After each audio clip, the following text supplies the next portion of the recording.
Assalamualaikum warahmatullahi wabarakatuh. Bismillahirrahmanirrahim. Alhamdulillahi rabbil alamin. Assalatu wassalamu ala ashrafil anbiya'i wal mursalin, Sayyidina wa maulana Muhammadin wa ala alihi wa sahbihi ajma'in. Ashhadu an la ilaha illallah wa ashhadu anna Muhammadar Rasulullah. Wallahumma salli wa sallim wa barik wa an'im ala Sayyidina Muhammadin wa ala alihi wa sahbihi ajma'in. Alim ulama, cerdik pandai, tokoh masyarakat, besar tak disebut gelar, kecil tak dihimbau nama, umumnya hadirin hadirat, tamu-tamu Allah, sidang jamaah salat maghrib yang dimuliakan oleh Allah subhanahu wa ta'ala. Alhamdulillahi rabbil alamin. Kita bersyukur kepada Allah dengan sebaik-baik syukur, di mana Allah pada awal mula malam ini mengumpulkan kita di rumahnya dalam kondisi terbaik, di saat terbaik dan di tempat yang baik. Mudah-mudahan segala amal dan aktivitas kita pada hari ini diterima oleh Allah dan mendatangkan ridho darinya. Amin ya rabbal alamin. Salawat dan salam tidak lupa kita hadiahkan kepada Nabi kita Muhammad sallallahu alaihi wasallam. Allahumma salli wa sallim ala sayyidina Muhammadin wa ala alihi wa sahbihi ajma'in. Bapak Ibu hadirin hadirat yang dimuliakan oleh Allah subhanahu wa ta'ala, pada kesempatan yang baik ini kita lanjutkan kembali kajian kita pada bagian akhir dari pembahasan fikih salat qada. Pada pembahasan terakhir dalam pembahasan qada salat. Nah, dalam pelaksanaannya mengqadha salat ini memiliki beberapa aturan dan ketentuan. Di antara lain, sedikit kemarin kita sudah singgung beberapa waktu yang lalu tentang sir dan jahar. Ya, di mana kita disunnahkan untuk menjaharkan salat subuh, kemudian menjaharkan salat maghrib, dan menjaharkan bacaan di salat isya. Nah, kemudian di salat zuhur dan di salat asar kita mensirkan. Nah, ini bagaimana ketika misalnya tertinggal 5 jenis salat ini, subuh, zuhur, asar, maghrib, dan isya, lalu kita ingin mengqadha. Nah, bagaimana tata laksana tentang sir dan jaharnya? Nah, maka pendapat mazhab Syafi'i mengatakan urusan jahar dan sir bacaan ini, bacaan qadha salat dikeraskan apabila pada malam hari dan dilirihkan bila dilakukan pada siang hari. Nah, maka misalnya kita tertinggal salat subuh, baru kita bisa mengqadhanya. Salat subuh tertinggal, lalu kita mengqadhanya misalnya di sore hari sebelum terbenam matahari, maka kita pada saat itu mesti melirihkan bacaan salat subuh tadi. Nah, apabila kita tertinggal salat zuhur, lalu baru bisa kita ganti, kita qadha di malam hari seusai salat isya misalnya, salat zuhur. Nah, maka tetap dianjurkan untuk menjaharkan sekalipun niatnya pada waktu itu yang kita qada adalah salat yang seharusnya sir, tetapi karena diqada di malam hari, kita dianjurkan untuk menjaharkannya. Nah, Bapak Ibu hadirin yang dimuliakan oleh Allah. Jadi disunnahkan mengeraskan bacaan pada qada salat zuhur dan asar apabila keduanya diqada pada malam hari. Begitu juga sebaliknya, disunnahkan melirihkan bacaan pada qada salat maghrib, isya dan subuh bila ketiganya dilakukan di siang hari. Nah, ini pendapat dalam mazhab Asy-Syafi'iyah. Bapak Ibu yang dimuliakan oleh Allah Subhanahu wa taala. Kemudian persoalan yang kedua, bagaimana dengan ketertiban urutan antara satu salat dengan salat berikutnya? Nah, misalnya kita pernah 1 hari atau 3 hari tertinggal tidak melaksanakan salat wajib. Nah, maka ada salat subuh, zuhur, asar, maghrib, dan isya yang harus kita lakukan. Nah, bagaimana dengan urutannya? Misalnya ada 1 hari tertinggal salat, 5 kali salat, apakah kita harus mengqadha subuh terlebih dahulu, setelah itu zuhur, setelah itu asar, maghrib, dan isya selanjutnya? Ataukah boleh kita pilih? Oh, sekarang isya dulu, setelah itu maghrib, nanti subuh setelahnya. Nah, ini bagaimana aturan tartibnya, urutannya? Di sini dikatakan para ulama sepakat bahwa fil asli secara prinsip salat yang terlewat karena terlupa wajib dikerjakan begitu ingat dan tidak boleh ditunda, tidak boleh diselingi terlebih dahulu dengan melaksanakan salat lain. Dan juga para ulama sepakat bila seseorang terlewat dari beberapa waktu salat dalam 1 hari yang sama, maka cara menggantinya adalah dengan tartib, mengurutkan salat-salat itu berdasarkan waktu. Jadi ada 1 hari yang tidak terlaksanakan salat, lalu kita ingin mengqadanya, maka dimulai dengan subuh terlebih dahulu, lanjut zuhur, asar, maghrib, dan isya. Nah, jadi harus tertib. Dasarnya apa?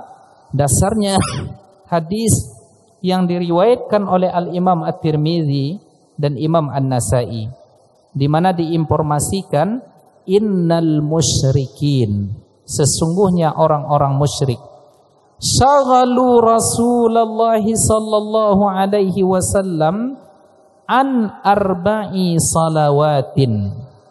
Sesungguhnya orang-orang musyrik telah menyibukkan Rasulullah sallallahu alaihi wasallam sehingga Nabi ketika itu tidak bisa melaksanakan 4 kali salat. Kapan itu terjadi? Yaumal Khandaq, terjadi ketika perang Ahzab atau perang Khandaq. Hatta zahaba minal lail masya Allah, sampai malam gelap, ya, sesuai dengan yang ditentukan oleh Allah ketika itu. Ya, tidak ada detail tentang malamnya kapan, sampai malam. Ya, sampai malam, sehingga terlewatlah salat zuhur, asar, maghrib, dan isya. Lalu apa yang dilakukan oleh Rasulullah sallallahu alaihi wasallam? Fa amara Bilalan, lalu diperintahkan Bilal untuk azan. Fa azan, lalu Bilal ini azan. Summa aqama, lalu Bilal itu iqamat. Fa shalla zuhra, kemudian Nabi salat zuhur. Summa aqama, kemudian Bilal disuruh lagi untuk qamat. Fasallal asra, Nabi Muhammad salat asar. Summa aqama, kemudian Bilal qamat lagi. Fasallal maghrib, Nabi salat maghrib, kemudian qamat lagi, terakhir Nabi Muhammad sallallahu alaihi wasallam salat isya. Jadi inilah dalil bahwa apabila kita meninggalkan salat, maka tata cara mengulangnya, mengqadanya adalah dengan mentertibkannya, mengurutkannya sesuai waktunya. Jadi subuh, zuhur, asar, maghrib dan isya. Nah, itu poin yang pertama yang ingin kita uraikan seputar tertib ini. Namun yang kedua, para ulama setelah menggali dari dalil-dalil yang ada, pada umumnya ya banyak ulama jumhur mereka mengatakan tidak lagi mengharuskan qada salat dilakukan dengan tertib sesuai urutannya apabila jumlah salat yang diqada sangat banyak. Nah, kalau sudah banyak tidak lagi sesuai dengan tertib urutannya. Sehingga ya bagaimana? Mana saja yang dikerjakan terlebih dahulu tidak menjadi masalah. Jadi fala ba'sa ayyataqaddam bi salatin, ya, dia tidak masalah untuk mendahulukan satu salat dari salat berikutnya atau dari salat setelahnya manakala ternyata salat yang ia tinggalkan itu sudah sangat banyak sekali. Nah, misalnya ada sekira 2-3 tahun dia meninggalkan salat. Nah, ini kan susah lagi untuk menjemputnya. Nah, maka di antara teorinya yang manapun yang ia inginkan untuk diqadha terlebih dahulu silahkan. Nah, atau dia mungkin selama 2 tahun itu dia ingin mengqadha, teknisnya bagaimana? Ya, setiap selesai subuh dia subuh lagi. Ya, selesai zuhur dia zuhur lagi. Diniatkan untuk mengqadha salatnya yang terlewat itu. Bisa jadi yang dia tinggalkan 1 tahun, maka selama setahun mungkin dia teknis mengerjakannya. Selesai subuh salat subuh lagi selama setahun, selesai zuhur dia salat zuhur lagi selama setahun. Itu juga diperbolehkan oleh para ulama. Nah, Bapak Ibu hadirin hadirat yang dimuliakan oleh Allah Subhanahu wa taala. Jadi yang pertama persoalan sir dan jahar, yang kedua persoalan tertib mana yang kita dahulukan dalam mengqadha salat, lalu persoalan yang ketiga bagaimana pula tentang aturan azan dan iqamah. Nah, di sini dikatakan ittafaqa jumhurul fuqaha, sepakat jumhur ulama ahli fikih bahwa qadha salat tetap disunnahkan untuk didahului dengan azan dan iqamah. Tetap disunnahkan ya untuk didahului oleh azan dan iqamah. Namun bila salat yang dikerjakan terdiri dari beberapa salat sekaligus, cukup dengan 1 kali azan, namun masing-masing salat dipisah. Ayyuf salabainaha bil iqamah. Jadi kalau sekaligus kita mengqadha azannya cukup sekali, tetapi antara satu salat dengan salat yang lainnya dipisah dengan iqamat, seperti yang dicontohkan oleh Rasulullah sallallahu alaihi wasallam ketika terjadi perang Khandaq sehingga Nabi tidak sempat salat, lalu Nabi perintahkan Bilal untuk azan zuhur, kemudian qamat azan salat asar, kemudian qamat salat maghrib, kemudian qamat salat isya, seperti yang dilakukan oleh Rasulullah sallallahu alaihi wasallam. Nah, namun bila masing-masing salat qadha itu dikerjakan dalam waktu yang terpisah, maka masing-masing disunnahkan untuk diawali dengan azan dan iqamah. Jadi kalau terpisah, azan dan iqamah tetap dianjurkan, tetap disunnahkan, tetapi apabila sekaligus cukup dipisah dengan iqamat saja. Nah, terkait azan dan iqamah ini Bapak Ibu yang dimuliakan oleh Allah, bahwa pahala orang yang azan itu di antara kemuliaan yang akan didapatkan oleh muazzin itu nanti di akhirat, kata Rasul, atwaluhum unuqa, ya, a'naqa. Dalam sebuah riwayat yang kami jika tidak silap, para ahli azan itu nanti di akhirat mereka adalah orang yang panjang lehernya. Nah, jadi panjang leher ini jangan dipahami secara zahir, ya. Panjang leher itu ada dua kemungkinan tafsiran para ulama. Yang pertama, panjang leher itu maknanya mudah dikenali oleh Nabi di akhirat nanti. Jadi ahli azan itu karena mereka suara mereka itu didengar oleh banyak makhluk, ya, maka makhluk itu pun ikut bertasbih dengan azan yang ia ucapkan, yang ia lentunkan. Nah, semuanya nanti akan bersaksi kepada yang azan ini, memberikan kebaikan di akhirat kelak. Nah, panjang leher maksudnya adalah mudah dikenali. Jadi kalau kita melihat orang banyak, Bapak Ibu, kalau ada yang punya ciri khas tertentu, tentu mudah kita mengenalinya. Saya dia memakai peci khusus, kayak Abah Muhammad misalnya kan, pecinya khusus. Yang lain pada pakai peci hitam, dia punya peci khusus. Nah, tentu bagi kita mudah mengenali karena dia berbeda dengan yang lain. Nah, itulah makna dari atwaluhum a'naqan, mudah dikenali oleh Rasulullah nanti di akhirat. Yang kedua bisa jadi maknanya adalah karena dia suaranya lantang sehingga ya pada ujung-ujungnya mudah juga dikenali oleh Nabi nanti pada hari kiamat. Maka luar biasa sekali tentang orang-orang yang menjadi rutinitasnya untuk azan ini. Nah, kemudian yang kedua, Bapak Ibu yang dimuliakan oleh Allah, terkait dengan azan. Banyak di antara kita ini yang agaknya salah. Ketika azan berkumandang, mereka berhenti dari kegiatan namun berbincang tetap. Saya lagi rapat, lagi azan tuh, hentikan rapat dulu. Nah, ketika rapat berhenti dia tetap berbincang. Nah, padahal makna dari mendengar azan itu yang dianjurkan oleh Rasul adalah menjawab seperti apa yang diucapkan oleh muazzin. Allahu Akbar, Allahu Akbar. Lalu kita jawab, Allahu Akbar, Allahu Akbar.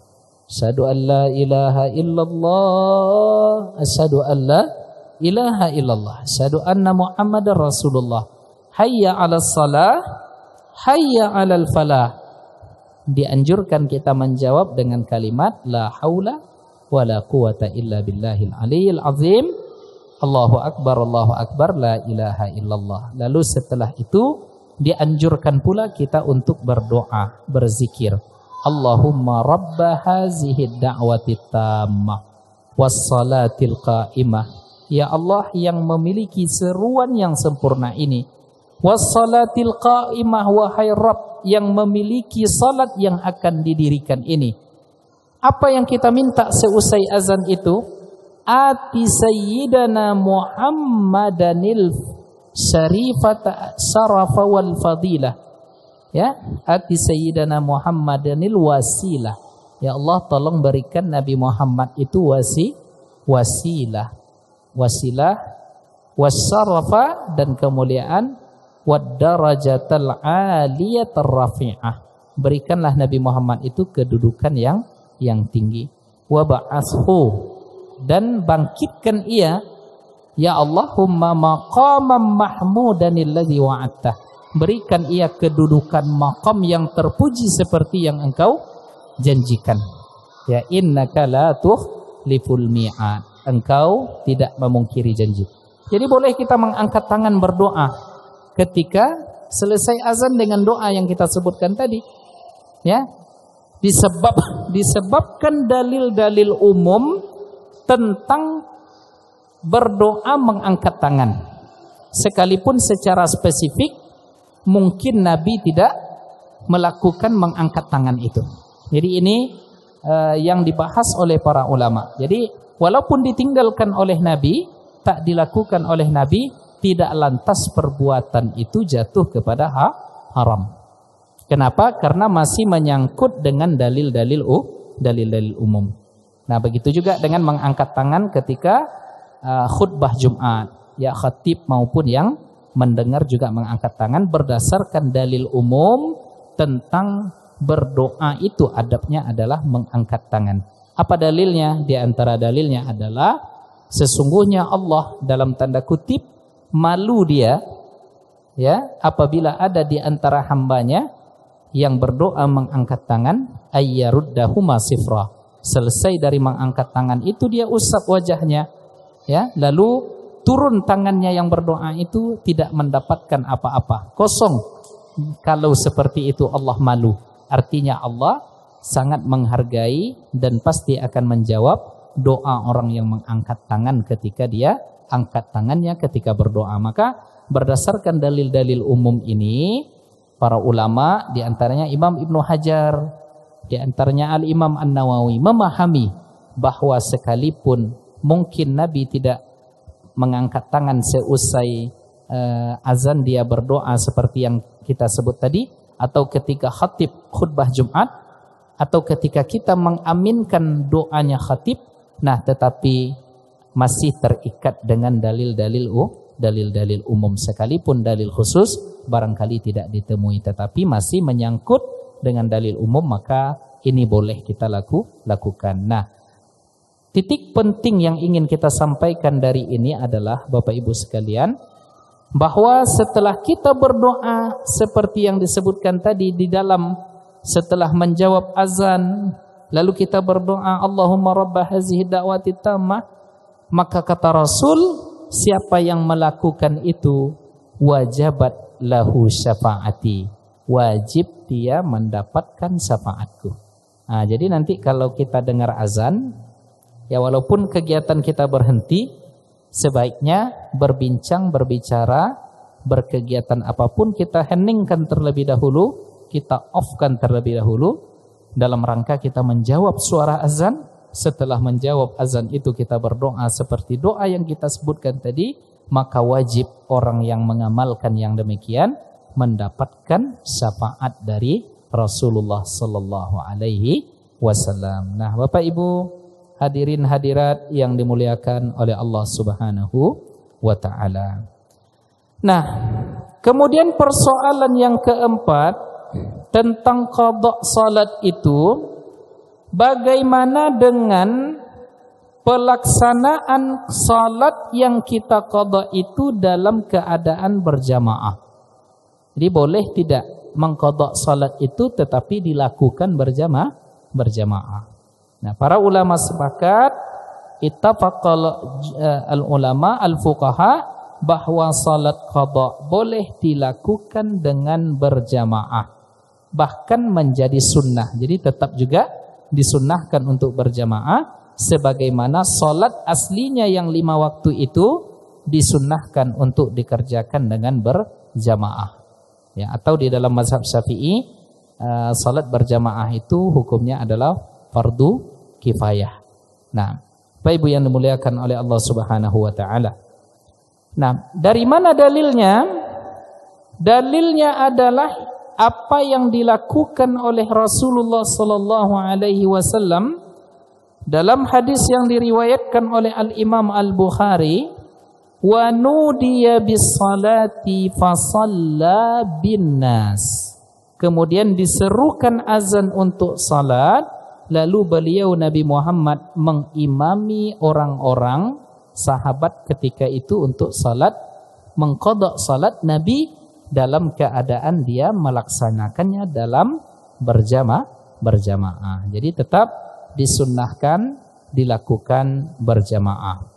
Nah, bahkan di dalam mazhab Syafi'i mensyaratkan adanya kesamaan bentuk antara salat imam dan makmum meski berbeda niat antara keduanya.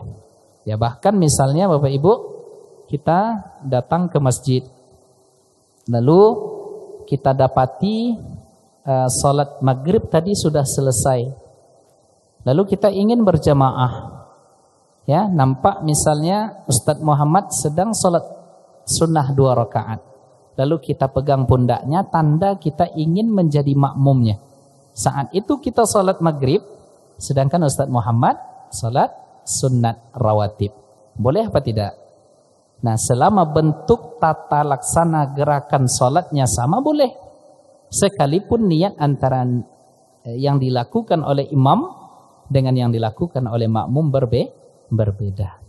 Nah, jadi boleh dilakukan seperti itu. Jangan pula nanti misalnya ketika dipegang, ya, apa kok katanya kan, dan sedang salat sunat, cari dan sedang sunat, salat wajib tidak boleh ya. Jadi yang tak boleh itu kalau bentuk salatnya sudah berbeda. Misalnya salat jenazah.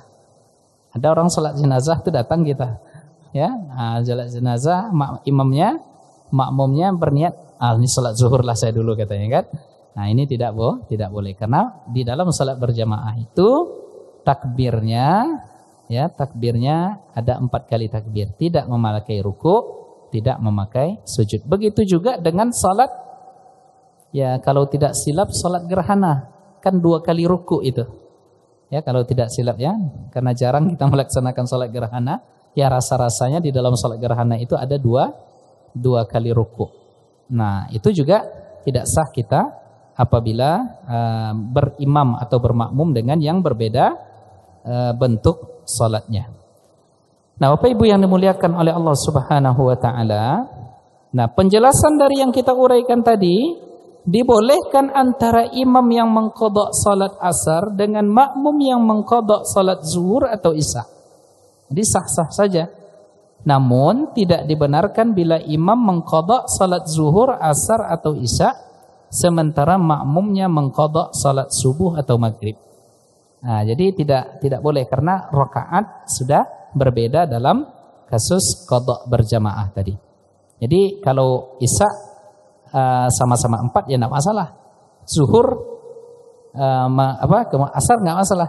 Tapi ketika imamnya mengqadha asar, kemudian makmumnya berniat maghrib, nah itu tidak boleh lagi karena sudah berbeda jumlah rakaatnya. Ya, itu di dalam mazhab Syafi'iyah disyaratkan demikian.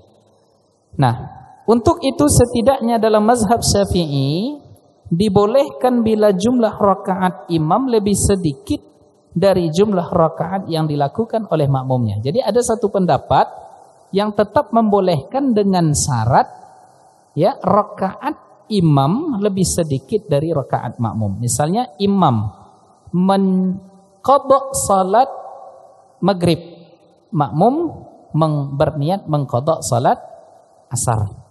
Nah, maghrib kan lebih dikit daripada asar secara jumlah rakaat. Maka di salah satu pendapat di dalam internal mazhab Syafi'i itu tetap dibolehkan. Nah, kedua-duanya ini bersangkut juga tetap dengan dalil. Jadi Bapak Ibu jamaah, tolong ya, setiap kita belajar fikih mazhab itu, ketika kita menyebutkan pendapat ulama begini, pendapat ulama begini, pendapat ulama begini, jangan diadu keterangan kita ini dengan Quran Sunnah. Ya, bisa dipahami Bapak Ibu? Karena orang sekarang kan dikit-dikit pendapat ulama, dikit-dikit pendapat ulama, Quran dan Sunnah dong. Akan mereka semangatnya ke dalil sekarang. Nah, orang awam itu justru dalilnya adalah pendapat ulama itu. Karena kalau disebutkan pun dalil dengan tata cara pengolahan dalil itu berat. Jadi berat bro, biar kami yang melakukannya. Itulah kira-kira. Ya, jadi bahasa gaulnya sekarang mengkaji dalil itu berat bro. Jadi biarlah kami yang melakukannya. Jadi kalau kalian bertanya, ketika kami sebutkan langsung jawaban tanpa menyebutkan dalil, itu sudah dalil bagi orang awam. Nah, sekarang ini Pak, kan dikit-dikit diajar orang awam ini untuk tidak beradab dengan ulama. Jadi ada ulama sedang ngaji katanya, wah mana dalilnya? Seolah-olah yang kita sampaikan ini, pendapat ulama ini tidak beradab. Jadi semuanya berdalil Pak. Ya, Hanafi pakai dalil, ya, Maliki pakai dalil, Syafi'i apalagi, ya, dalam internal mazhab Syafi'i itu pakai dalil, ya, Hambali juga begitu, semuanya pakai dalil. Dan kadang ketika mentarjih itu seolah semuanya kuat saja. Ya, kalau kita tengok semuanya kuat. Nah, jadi lebih ke kecenderungan hati setelah itu sebenarnya lagi. Nah, maka kecenderungan hati kita, ya, para ulama kita di Nusantara ini kecenderungan mereka kepada mazhab Syafi'i. Karena mazhab Syafi'i itu menggabungkan dua madrasah, ya, antara madrasah ahlil ra'yi dengan madrasah ahlil hadis.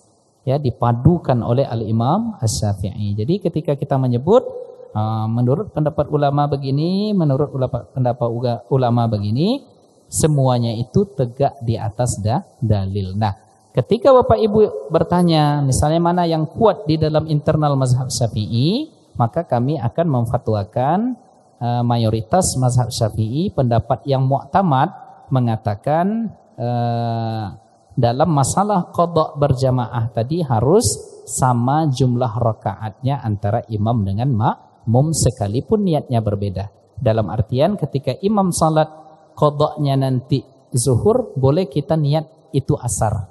Ya, karena sama-sama 4 rakaat. Tetapi kalau yang satunya lagi berbeda 2 rakaat, makmumnya 3 rakaat, itu tidak dibenarkan sekalipun ada di internal mazhab Syafi'i yang membolehkan asal jumlah rakaat imamnya lebih sedikit. Itulah jelimetnya fikih itu, Pak.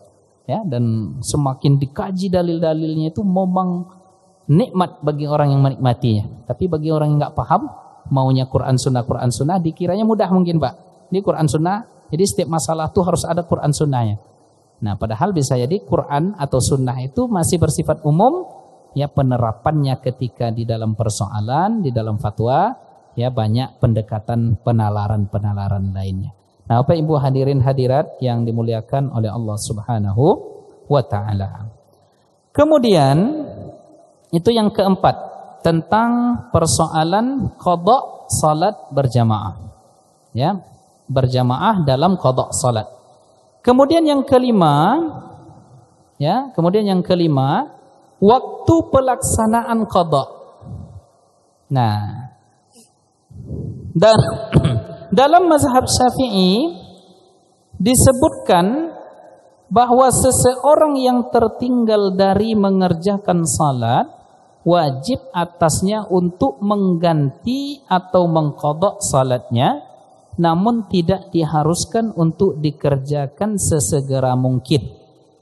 Ya, tidak diharuskan, harus dikerjakan sesegera mungkin. Apabila uzur dari terlewatnya salat itu diterima secara syar'i. Dalam hal ini kewajiban qadha sifatnya bersifat tarakhi, boleh ditunda. Contohnya misalnya Bapak tertidur, ya, lewat salat zuhur. Nah, pas bangun, apakah harus langsung bangun itu atau boleh ditunda, ya, sampai nanti malam, sampai nanti selesai waktu isya misalnya? Maka dalam mazhab Syafi'i itu dibolehkan litarakhi. Nah, tetapi bila sebab terlewatnya tidak bisa diterima secara syar'i, ya, tadi kan bisa diterima karena tertidur. Nah, sekarang terlewatnya melaksanakan salat itu karena alasan yang tidak bisa diterima secara syar'i, contohnya karena lalai, karena malas, atau menunda-nunda waktu. Misalnya dia pulang kerja, ya, jam 6.30, capek, nanti ajalah diqadha dengan salat isya. Itu gimana? Nah, maka dikatakan itu dia tetap berdosa, ya, karena menyengaja. Tetapi yang sholat maghribnya tadi tetap tak pernah boleh ditinggalkan begitu saja. Mesti tetap diganti. Dia masih dalam keadaan berhutang. Nah, maka diutamakan, ya, bagi orang yang lalai ini, diutamakan untuk segera melaksanakannya. Lil faur. Jadi kewajiban dia segera melaksanakan sholat karena ditinggal secara sengaja tadi, wajib dikerjakan segera. Tapi kalau tak sengaja, boleh ditunda. Ya, seperti contohnya tadi, Bapak tertidur melaksanakan salat zuhur. Ya, lewat waktu zuhur, terbangun di waktu asar. Nah, apakah boleh nanti salat zuhur ini kita qadanya setelah isya? Nah, ini di dalam mazhab Syafi'i boleh karena memang alasan tertinggalnya salat zuhur tadi bisa diterima secara syar'i. Tapi jika sengaja tak bisa diterima secara syar'i, pulang kerja, pulang kuliah dia lalai, habis waktu salat. Nah, ini mesti lil faur, segera dia ganti. Nah, bolehnya menunda salat qada yang terlewat di dalam mazhab Syafi'i, apa dalilnya? Lagi-lagi dalil. Jadi pendapat ulama itu di dalam mazhab yang 4 itu tidak akan pernah lepas dari dalil. Dalilnya mana?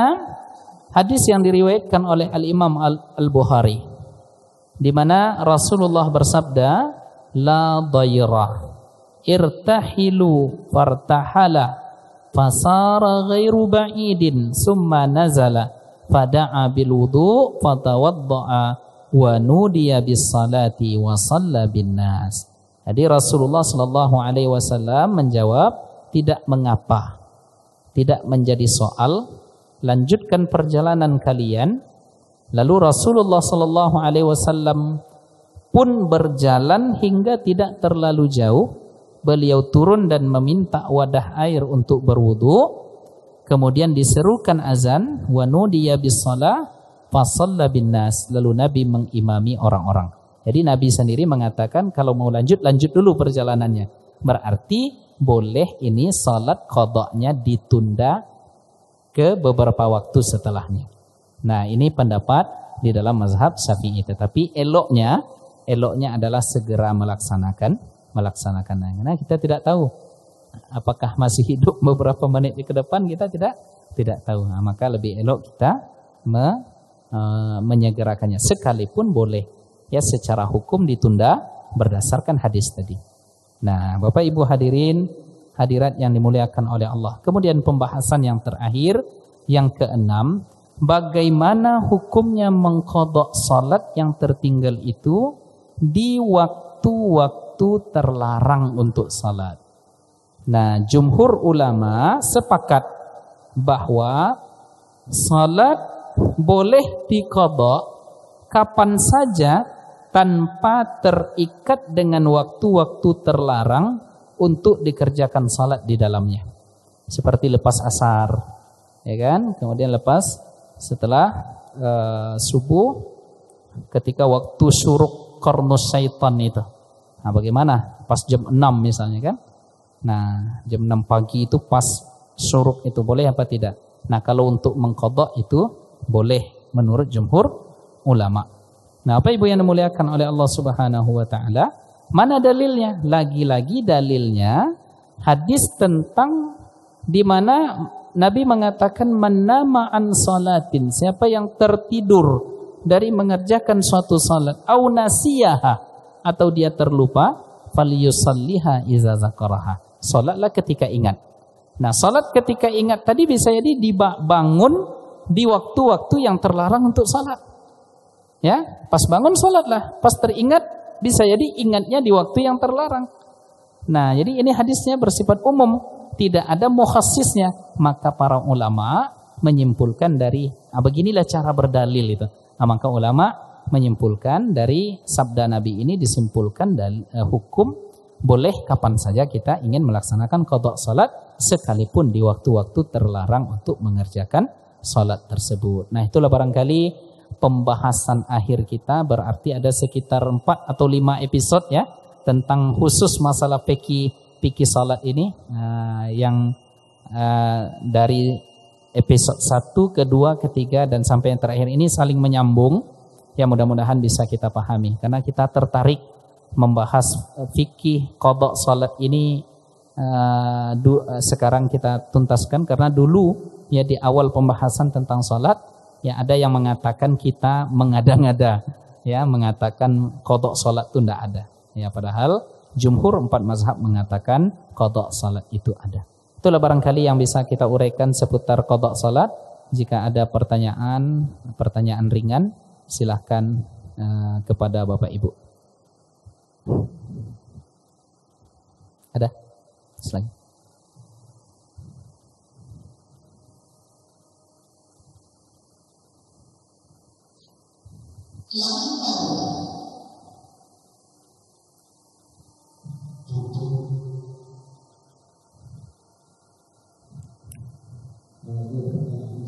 Ya. Assalamualaikum warahmatullahi wabarakatuh. Waalaikumsalam warahmatullahi wabarakatuh.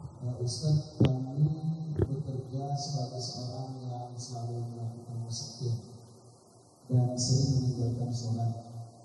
Apakah mengqadha sholat yang terhitung musafir itu apakah ada di jamak atau di qashar?